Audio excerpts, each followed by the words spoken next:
항상 나쁜 것만 받아들이죠. 좋은 건 못 보고. 그 좋은 걸 보려면 질문이 필요해요. 좋은 것들은 숨어 있어서 좋은 질문으로 발굴하지 않으면 모습을 드러내지 않거든요. 좋은 질문에는 이런 두 가지 태도가 필요하겠죠. 안녕하세요. 김정훈 작가입니다. 그러면 이제 그 좋은 글이라는 건 사실 좋은 질문에서 나온다고 생각을 하는데, 결국 어떤 질문을 가지고 이제 글을 쓰느냐가 중요할 것 같아요. 그런 점에서 좀 아이들이 좋은 질문을 가지는 법, 또는 이제 부모님들이 아이들에게 좋은 질문을 해주는 법, 또는 가질 수 있게 해주는 뭐 방법, 이런 것들이 있다면 어떤 게 있을까요? 네, 그런 것들을 일상에서 찾으면 좋겠어요. 저는 가장 자주 머무른 곳에서 찾지 못하면 낯선 곳에서 찾지 못한다 생각을 해요. 그냥 동네 놀이터에서 못 찾으면 루브르 박물관 가서 못 찾는다 이런 생각하거든요. 그래서 일상에서 어떤 일이 이루어지는가 먼저 관찰을 해야 되겠죠. 저는 제 에피소드를 먼저 얘기해 드리면, 요즘에 줌 강의 많이 하잖아요.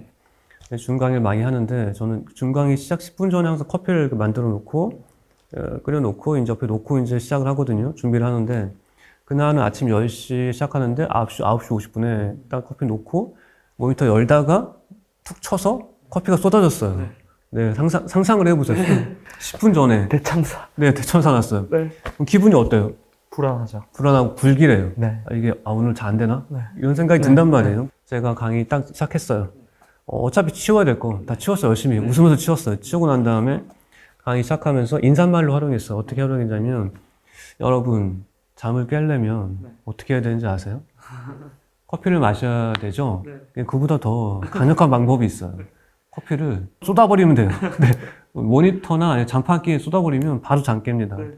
제가 지금 경험했습니다. 이렇게 하면 이게 에피소드 활용하려고 이런 일이, 좋은 일이 생겼구나, 이렇게 좋게 다 변한단 말이에요. 항상 아이들 보면 나 운이 나빠 하는 아이들이 있어요. 입버릇처럼 달고 다녀요. 내가 딱 갔는데 시우등 꺼졌어. 그러면 운 나빠. 난 맨날 시우등 꺼져 가면. 그 친구들은 항상 나쁜 것만 받아들이죠. 좋은 건 못 보고. 그 좋은 걸 보려면 질문이 필요해요. 좋은 것들은 숨어 있어서 좋은 질문으로 발굴하지 않으면 모습을 드러내지 않거든요.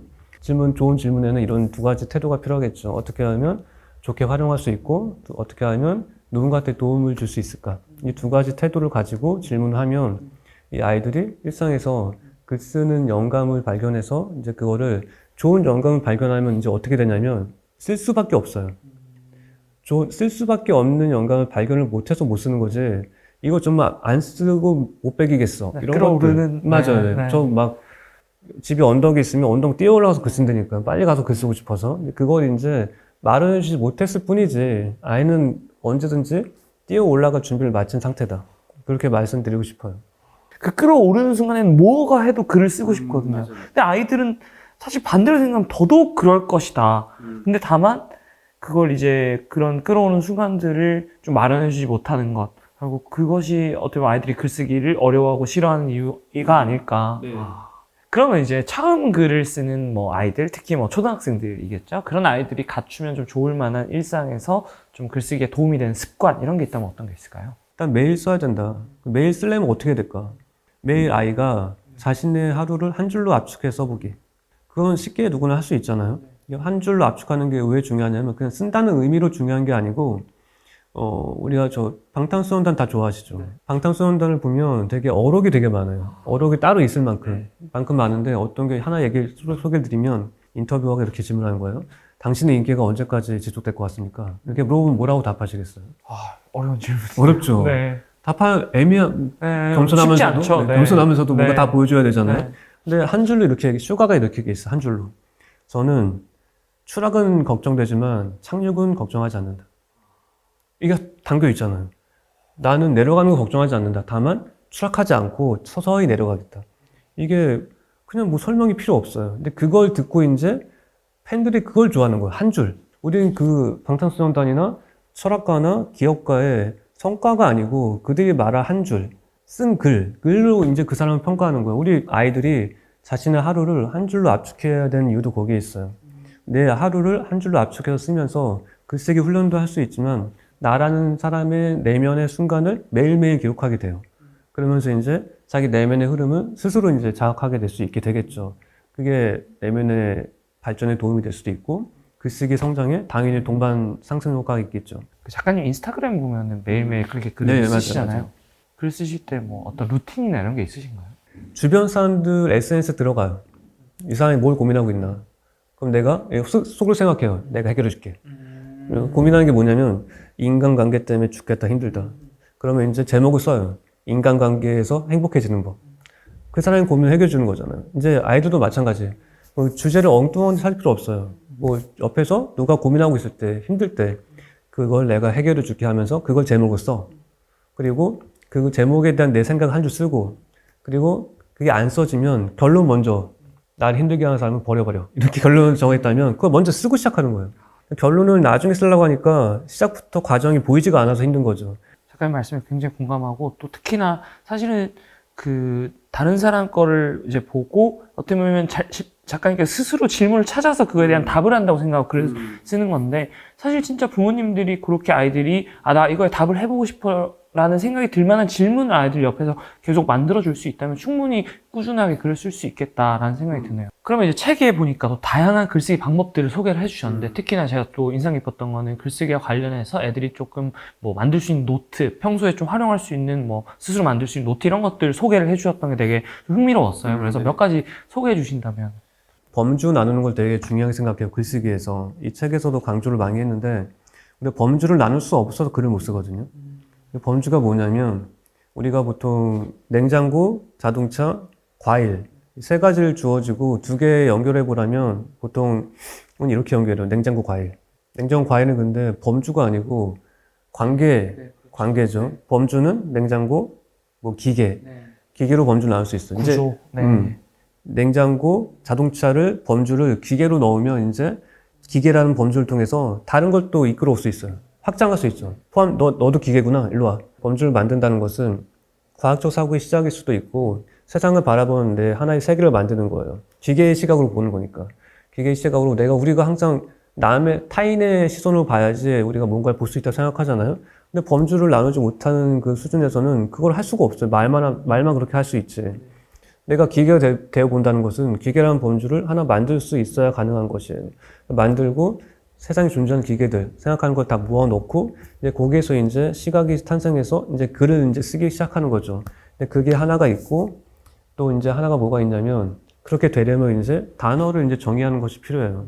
이를테면 이런 거예요. 단어를 쉽게 정의하는 것은 뭐뭇은 뭐뭇이다, 뭐뭇이기 때문이다. 이게 가장 쉬운 방법이에요. 저는 어떻게 정의하냐면 경력은 내가 내 일을 사랑한 기간이다. 왜냐하면 나는 사랑한 것에서만 배울 수 있으니까. 이렇게 정의하는 거예요. 두 줄로. 뭐뭇은 뭐뭇이다. 뭐뭇이기 때문이다. 이렇게 정의하면 이렇게 정의하고 설명하고 정의하고 설명하고 이렇게 하다 보면 그 한 단어를 쉽게 이렇게 정의할 수가 있어요. 근데 또 기품이라는 단어가 있어요. 기품은 빛나는 것입니다. 그걸 가지는 순간 저는 빛나니까요. 그러면 이제 아이는 기품이 뭔지 알게 되고 기품의 시선으로 이제 주변을 바라보면서 기품 있는 삶을 살아야 되겠다. 저 사람은 기품이 없어. 이러니까. 저 사람이 있어. 빛나니까. 그러면서 이제 그걸 글의 에피소드로 모아서 영감으로 모아서 쌓아서 쌓게 되면 이제 그게 아이의 에피소드 노트가 될 수 있겠죠. 범주 나누고 정의하는 것. 그 두 개를 먼저 하시게 되면 제가 여기서 책에 소개한 다양한 노트를 활용할 수 있게 되고 그리고 앞으로 나올 5월달에 나올 워크북도 마찬가지로 더욱 아마 생산적으로 활용할 수 있게 되실 거예요. 저는 이 말씀을 들으면서 글쓰기와 학습의 그 상관관계를 좀 약간 조금 더 구체적으로 이해가 된 것 같은데 예를 들면 이런 거죠. 공부를 잘하려면 결국은 내가 배운 개념을 나의 언어로 재구성하고 재정의할 수 있어야 되고 그 재구성 안에는 말씀하신 정의와 범주와 두 개가 다 들어가는 거잖아요. 그러면 글쓰기가 된다는 건 사실 이 지식을 배우면서 그걸 내가 범주와 구조화할 수 있고 나만의 언어로 정의할 수 있다는 거니까 그럼 완전하게 내 지식이 되는 거잖아요. 그럼 글쓰기가 되면 공부를 잘 할 수밖에 없는 사실. 맞물려 있는 거죠. 네. 따로 생각하지 않으면 되게 쉬운 문제라고 생각할 수 있습니다. 네, 그럼 이제 오늘 이야기도 그렇고 사실 책을 제가 읽으면서 책 전반에서 사실은 뭐 글쓰기나 뭐 독서 이런 거에 대한 얘기도 많았지만 사실 결국은 이 책은 우리 아이들이 어떤 삶을 살아가야 하는가에 대한 어떤 이제 고민이 담겨 있는 것 같아요. 그래서 그런 책 전반에서 주인의식, 자신만의 세계관 형성, 이제 아이의 이런 주체성을 갖추는 것이 이제 뭐 글쓰기 역량은 물론이고 동시에 조금 뭐랄까요. 아이들이 인생을 살아나가는 데 있어서 가장 중요하다라고 말씀하시는 것처럼 이제 저는 들렸거든요. 그래서 이제 제가 개인적으로도 좋아하는 말 중에서 사는 대로 생각하지 말고 이제 생각하는 대로 살자라는 문장이 있어요. 그런 점에서 좀 아이들이 생각하는 대로 사는 그런 주체적인 사람이 되기 위해서는 부모님들이 어떤 역할, 어떤 좀 태도를 갖춰야 한다고 생각하시는지. 이걸 좀 제가 한번 낭독해 한번 해드릴게요. 잠깐 짧은 부분인데 이 부분을 보시면 저절로 아마 아시게 될 거예요. 만약 아이가 제멋대로 굴어서 고민이라면 아이가 늘 부모를 보고 있다는 사실을 기억하면 됩니다. 만약 아이가 책을 읽지 않아서 고민이라면 아이가 늘 부모를 보고 있다는 사실을 기억하면 됩니다. 아이가 인사를 하지 않아서, 아이가 도전을 추구하지 않아서, 아이가 자제력이 없어서 고민이라면 언제나 단 하나의 답, 아이가 늘 부모를 보고 있다는 사실을 기억하면 됩니다. 아이는 부모가 바꿔야 할 대상이 아니라 스스로 바뀌는 삶의 주체라는 것을 기억하세요. 바꾸려고 하지 말고 모범을 보여주면 그 가치를 깨닫고 아이는 스스로 바뀔 것입니다. 좋은 것은 누구나 쉽게 알아보는 법이니까요. 아이에게 좋은 것을 가지라는 말만 하지 말고 좋은 것을 자주 보여주세요. 그럼 아이는 그걸 글로 쓰지 않을 수 없을 겁니다. 아이도 좋은 게 뭔지 잘 알고 있으니까요. 이 얘기를 먼저 말씀드리고 싶어요. 이 안에 답이 있을 것 같아요. 내가 보고 싶은 것을 아이한테 먼저 보여주자. 저 가치를 보여주는 거 되게 중요하게 생각해요. 그러니까 부모님이 아이한테 뭔가를 가치를 전해주고 싶으면 그게 정말 중요하다는 것을 일상에서 쉽게 하나씩 보여주면 된다. 네, 그렇게 생각합니다. 네, 진짜 뭐 사실 우리 부모님들 너무 잘하고 계시지만 그럼에도 불구하고 우리 아이에게 오히려 더 많은 것을 해주려고 하기보다 조금 더 중요한 것들만 충분히 잘해도 우리 아이들은 더 잘 클 수 있다라고 좀 생각을 해주시면 좋을 것 같습니다. 네, 그래서 오늘 이제 글쓰기와 또 자녀 교육에 대한 정말 좋은 얘기를 많이 나눠봤는데요. 마지막으로 저희 시청자분들께 하고 싶으신 말씀 있으시다면? 지금 작가님 되게 좋은 말씀 해주셨어요. 왜냐하면 부모님들은 아이들을 더 잘 교육하기 위해서 뭔가를 배울 필요가 없어요. 이미 갖고 있는 것을 어떻게 꺼내면 될까 그걸 생각하면 충분하거든요. 꺼내서 보여주면 되는데 그 방법이 여러 가지가 있을 수 있겠지만 저는 아이와 함께 이렇게 인문학 글쓰기 이런 걸 통해서 언어 활용할 수 있는 방법을 생각해 보는 것. 제가 예를 들어 볼게요. 한 아이가 소년이 있어요. 소년이 있는데 그 소년이 아버지가 6.25 참전 용사라서 몸이 다쳤어요. 상위 용사예요. 보건증이 있어요. 근데 소년은 축농증에 걸렸어요. 그래서 병원에 막 가요. 이제. 이거 보건증 내미면 계속 퇴짜 맞는 거예요. 돈이 안 되니까 의사들이 딴 데 가라고. 그 아이는 그러면 퇴짜 맞으면서 어떻게 클까요? 상상이 되죠. 좋은 상상은 안 들어요. 근데 그 아이가 마침내 한 병원에서 자기를 받아들이는 병원을 만났어요. 근데 그 의사는 이렇게 얘기했어요. 아버지가 자랑스럽겠구나. 그럼 아이는 어떻게 클까요? 갑자기 변해요. 그 한마디 때문에 변하는 거예요. 근데 그 한마디를 부모가 꺼내주면 돼요. 다 있거든요, 그 안에. 근데 꺼낼 수 있는 방법을 잘 몰라요. 때를 모르고 질문이 안 되고 발견을 못해서 안 되는 거지 다 있단 말이에요. 그 한마디를 통해서 꺼낼 수 있는데 그 주인공이 누군지 아시는 분은 아실 거예요. 이국종 의사님이 그걸 통해서 한마디를 통해서 이렇게 됐는데 그 한마디를 통해서 어떤 한마디가 완성됐냐면 사람은 돈 낸 만큼이 아니고 아픈 만큼 치료받아야 된다. 그 한마디가 이렇게 한마디 연결된 거예요. 그 인생의 한마디를 만들어준 거죠. 그걸 말씀드리고 싶은 거예요. 그 한마디를 어떻게 꺼낼 수 있을까? 부모 안에 있으니까 공부할 필요 없어요. 이제는 멈춰서 아이를 바라보면서 내 안에 있는 것에서 어떤 귀한 것을 꺼내줄까? 내 아이를 깨울 수 있는 말을 찾아서 고민할 수 있으면 참 좋을 것 같고 그걸 말씀드리면서 제 책에서 한 부분만 더 이렇게 낭독하면서 이제 이 시간을 이제 한번 맞춰보겠습니다. 아이는 아직 글을 쓰지 못하지만 오늘도 부모의 삶을 보고 있습니다. 참 무서운 사실이죠. 아이는 지금도 당신에게 말과 글을 배우고 있으니까요. 아직 유창하게 말하지는 못하지만 부모의 대화를 들으며 언어를 익히고 아직 제대로 걷지 못하지만 부모의 삶의 태도를 관찰하며 걷기를 연습합니다. 부모는 어떤 말도 알려주지 않았지만 아이는 보는 것만으로 스스로 다 배웠습니다. 유창하게 말하지 못한다고, 아직 걷지 못한다고 쉽게 생각하지 말아요. 아이는 세상에 나오면서부터 이미 부모에게서 모든 것을 배우고 있으니까요. 그것이 어떤 부모에게는 세상에서 가장 무서운 사실일 수도, 정말 아름다운 현실일 수도 있습니다. 당신의 삶이 후자라면 참 좋겠습니다. 아이를 누구보다 사랑하는 그대여, 아이의 모든 것을 아름답게 만들고 싶다면 늘 예쁘게 말하고 긍정적으로 생각하며 뭐든 할 수 있다는 눈빛으로 하루를 살면 됩니다. 당신의 사랑스러운 아이가 당신의 모든 것을 흡수할 테니까요. 아이는 지금도 당신을 보며 눈과 마음으로 글을 쓰고 있습니다. 세상에 글을 쓰지 않는 아이는 없습니다. 아이가 글을 쓰지 않는다고 걱정하지 말고 아이가 늘 당신을 지켜보며 일상을 기록하고 있다는 사실을 기억하세요. 부모가 아이에게 글을 쓸 수밖에 없는 벅찬 사랑을 주면 아이는 그것을 쓰지 않을 수 없을 테니까요. 모든 아이는 부모라는 책을 쓰는 작가입니다. 부모는 그저 좋은 글감이 되어주면 됩니다. 지금 내 앞에 있는 아이는 뱃속에 있을 때부터 사랑했던 유일한 사람이에요. 태어나지도 않았는데 사랑한다는 게 정말 힘든 일이죠.